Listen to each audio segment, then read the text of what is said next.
Assalamualaikum warahmatullahi wabarakatuh. Alhamdulillahilladzi arsala rasulahu bil huda wa dinil haqq liyudhhirahu 'ala dini kullih wa kafa billahi syahida. Asyhadu an la ilaha illallah wahdahu la syarika lah wa asyhadu anna Muhammadan 'abduhu wa rasuluhu la nabiyya ba'dah. Allahumma shalli wa sallim wa barik ala Muhammadin wa ala alihi wa ashabihi ajma'in amma ba'd. Para pemirsa, pertama marilah kita panjatkan puja puji syukur kehadirat Allah Subhanahu wa taala yang telah melimpahkan rahmat dan nikmatnya kepada kita sekalian berupa nikmat iman, nikmat Islam, dan tentu saja nikmat sehat walafiat. Salawat serta salam semoga tercurah kepada junjungan kita Nabi akhir zaman, Nabi Muhammad Sallallahu Alaihi Wasallam beserta para keluarga, para sahabat dan umatnya. Dan mudah-mudahan kita semua termasuk umatnya yang senantiasa istiqomah menjalankan ajarannya sampai akhir zaman. Para pemirsa yang dirahmati Allah, berikut kita lanjutkan kaji kita, yaitu tentang berbisnis dengan Allah untuk bagian yang kedua. Allah berfirman di dalam surat Fatir ayat yang ke-29, A'udzubillahi minasyaitonirrajim. Innalladzina yatluna kitaballahi wa aqamus salata wa anfaqu mimma razaqnahum sirran wa alaniyatan yarjuna tijaratan lan tabur.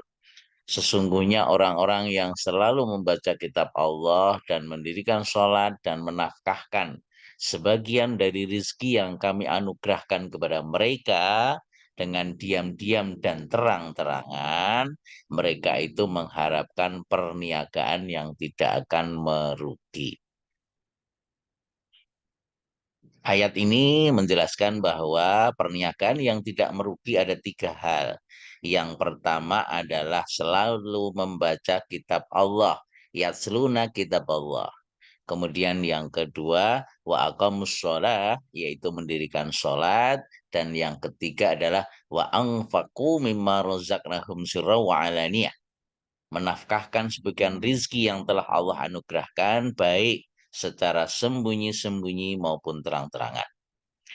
Nah, di dalam bagian yang pertama telah dijelaskan, yaitu perniagaan yang tidak merugi. Bagian yang ke satu, yaitu menjelaskan tentang membaca kitab Allah atau selalu membaca kitab Allah. Nah, kenapa membaca kitab Allah itu merupakan bagian dari perniagaan yang tidak merugi? Karena ketika seseorang membaca satu huruf Al-Quran, itu akan dibalas dengan satu kebaikan dan dilipatkan menjadi 10 kebaikan. Sebagaimana sabda Rasulullah SAW dalam sebuah hadis, Abdullah bin Mas'ud radhiyallahu anhu berkata, Rasulullah SAW bersabda, siapa yang membaca satu huruf dari Al-Quran, maka baginya satu kebaikan dengan bacaan tersebut. Satu kebaikan dilipatkan menjadi 10 kebaikan semisalnya, dan aku tidak mengatakan alif lam mim satu huruf, akan tetapi alif satu huruf, lam satu huruf, dan mim satu huruf. Hadis riwayat Tirmidzi. Mohon maaf, hadis riwayat Tirmidzi. Kemudian kebaikan itu dapat menghapuskan kesalahan sebagaimana firman Allah dalam surat Hud ayat yang ke-114. A'udzubillahi minasyaitonirrajim. Innal hasanati yudhhibna sayyi'at. Sila akhir ayat. Sesungguhnya perbuatan-perbuatan baik itu menghapuskan perbuatan-perbuatan buruk atau dosa. Jadi dengan tilawah Al-Quran itu juga bisa menghapuskan dosa yang telah dilakukan. Nah, sebagaimana kita tahu, para pemirsa, Al-Quran itu terdiri dari 30 juz, 114 surah, 6.236 ayat, kemudian 323.671 kata, dan jumlah hurufnya adalah 1.020.000. hari 7.000. Nah, sehingga kalau seseorang khatam Al-Quran, itu berarti mendapatkan kebaikan 10 kali. 10 kali 1 juta, 10 juta. Kalau bisa khatam per bulan, berarti mendapatkan kebaikan 10 juta per bulan. Tetapi kalau dalam 1 tahun baru khatam, ya tentu saja 10 juta per tahun kebaikan yang diperoleh, yaitu kira-kira 800.000 per bulan. Nah, oleh karena itu, tilawah Al-Quran itu merupakan bagian dari perniagaan yang tidak merugi. Kemudian membaca Al-Quran itu juga akan mendatangkan syafaat di hari akhir kelak. Sebagaimana sabda Rasulullah SAW dari Abu Umamah Al-Bahili radhiyallahu anhu, Rasulullah SAW bersabda, aku telah mendengar Rasulullah SAW bersabda, bacalah Al-Quran karena sesungguhnya dia akan datang pada hari kiamat sebagai pemberi syafaat kepada orang yang membacanya. Hadis riwayat Muslim. Para pemirsa, kita lihat kembali dari Quran surat Fatir ayat yang ke-29, yang bagian yang pertama telah dijelaskan secara lengkap di bagian pertama kajian ini. Nah, sedangkan yang kedua adalah wa aqamus shalah, yaitu mendirikan sholat. Kenapa mendirikan sholat juga merupakan bagian yang tidak merugi.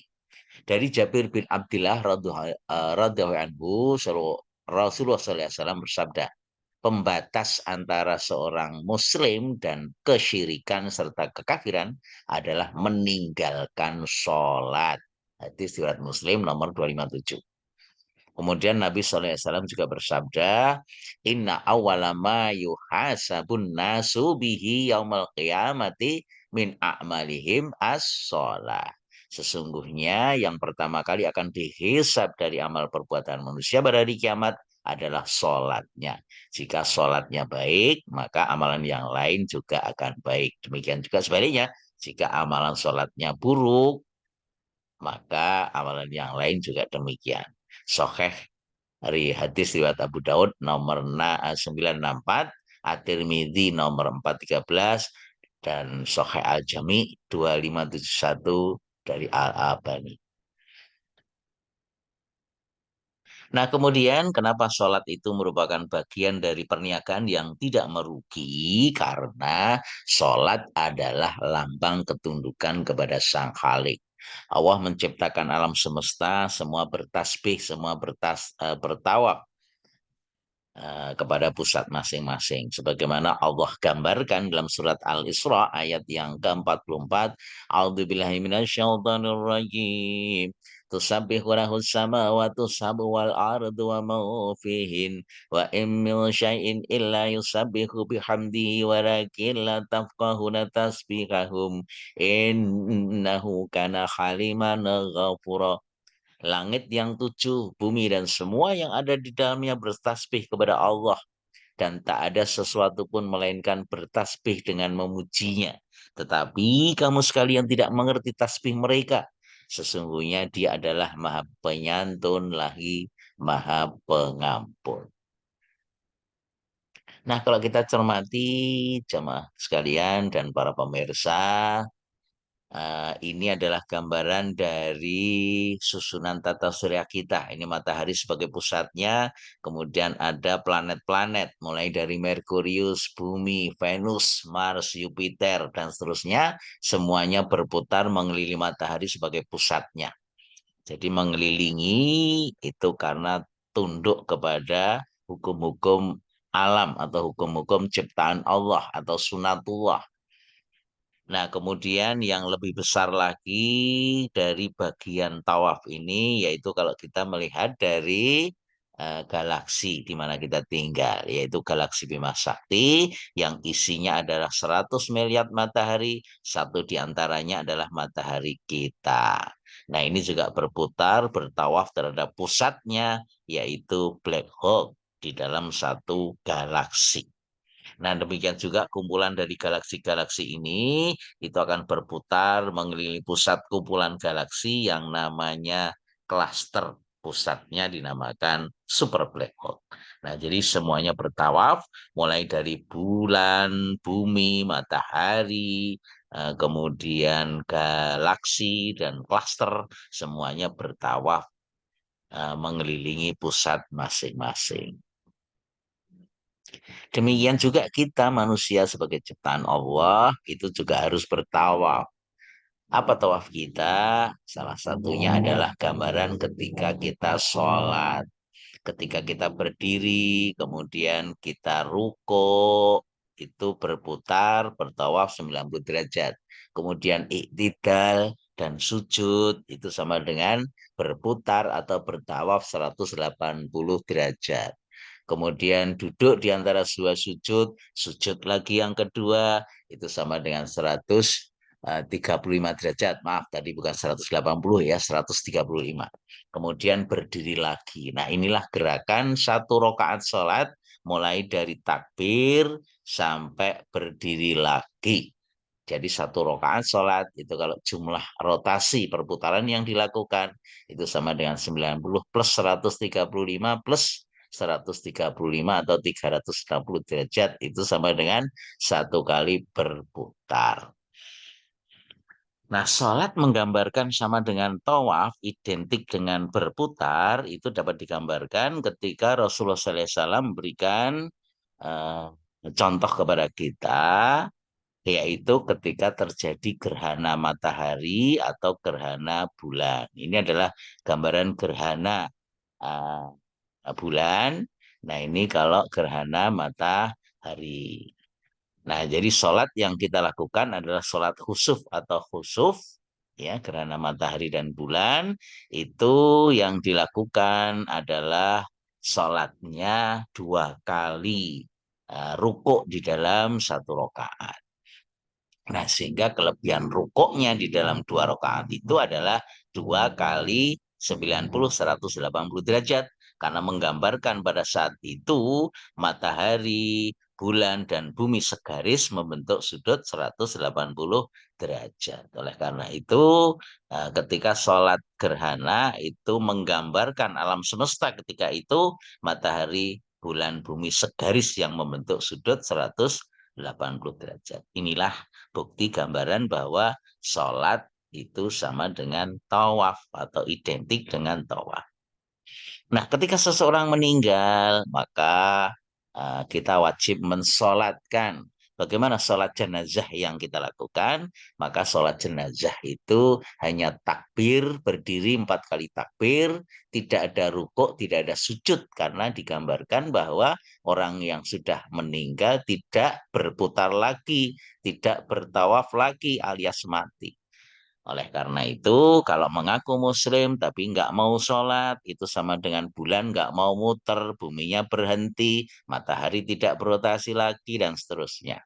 Oleh karena itu, sholat adalah bagian dari ibadah yang tidak boleh ditinggalkan apapun kondisinya. Nah, kemudian yang ketiga, para pemirsa, perniagaan yang tidak merugi adalah sebagaimana firman Allah tadi, yaitu menafkahkan sebagian rizki yang telah Allah anugerahkan, baik secara sembunyi maupun terang-terangan. Allah berfirman di dalam surat Al-Baqarah ayat yang ke-261, A'udzubillahi minasyaitonir rajim. Masalul ladzina yunfikuna amwalahum fi sabilillahi kamathali habbatin anbatat sab'a sanabila fi kulli sumbulatin mi'atu habbah wallahu yudha'ifu liman yasha wallahu wasi'un alim. Perumpamaan nafkah yang dikeluarkan oleh orang-orang yang menafkahkan hartanya di jalan Allah adalah serupa dengan sebutir benih yang menumbuhkan 7 bulir atau 7 tangkai. Pada tiap-tiap bulir 100 biji. Allah melipat gandakan nilai pahala ganjaran bagi siapa yang dia kehendaki. Dan Allah maha luas karunia-Nya lagi maha mengetahui. Al-Baqarah ayat 261. Nah, jadi ketika seseorang menafkahkan sebagian rezeki yang Allah karuniakan, Allah akan lipat gandakan nilai pahalanya sampai 700 kali. Kemudian keuntungan orang yang bersedekah atau menafkahkan dari sebagian rezeki adalah bahwa orang yang sedekah akan didoakan oleh malaikat. Sebagaimana hadis Rasulullah, sabda Rasulullah SAW, tidaklah seorang hamba berada di pagi hari kecuali ada dua malaikat yang salah satunya berdoa. Ya Allah, berikanlah ganti bagi orang yang berinfak dan binasakanlah harta orang yang pelit. Hadis riwayat Bukhari Muslim. Kemudian yang kedua, sedekah dapat menghapuskan kesalahan atau dosa. Sabda Rasulullah SAW, sedekah itu dapat menghapus kesalahan, bagaikan air memadamkan api. Hadis riwayat Abu Dawud dan Ibnu Majah. Kemudian yang ketiga, menjadi sebab dimasukkan ke dalam surga dan dibebaskannya dari neraka. Hadis Rasulullah SAW, sesungguhnya Allah menetapkan surga untuknya dengan perbuatannya. Itu atau Allah telah membebaskannya dari neraka dengan sebab perbuatannya itu. Maksudnya adalah sedekah. Hadis riwayat Muslim. Nah, oleh karena itu, sedekah itu juga merupakan bagian dari perniagaan yang tidak merugi. Nah, bagaimana kalau tidak punya uang? Ya tentu saja ada kesempatan untuk menafkahkan atau berinfak. Rasulullah SAW bersabda, seluruh perbuatan baik merupakan sedekah. Hadis riwayat Imam Al-Bukhari. Kemudian Rasulullah SAW juga bersabda, menahan diri dari perbuatan buruk itu juga merupakan sedekah. Hadis riwayat Muslim. Nah, jadi ada 3 perniagaan yang tidak merugi, yaitu membaca kitab Allah, kemudian melakukan sholat, mendirikan sholat, kemudian yang ketiga adalah menafkahkan sebagian rezeki yang Allah karuniakan. Demikian kajian singkat, mudah-mudahan ada manfaatnya. Al-haqqu min rabbikum, segala kebenaran datangnya dari Allah. Kalau ada kekurangan dan kekhilafan dari saya sendiri, mohon untuk dibukakan pintu maaf yang sebesar-besarnya. Kita tutup dengan doa kafaratul masjid. Majlis, subhanakallahumma wa bihamdika astaghfiruka wa atubu ilaik. Billahi taufiq wal hidayah. Assalamualaikum warahmatullahi wabarakatuh.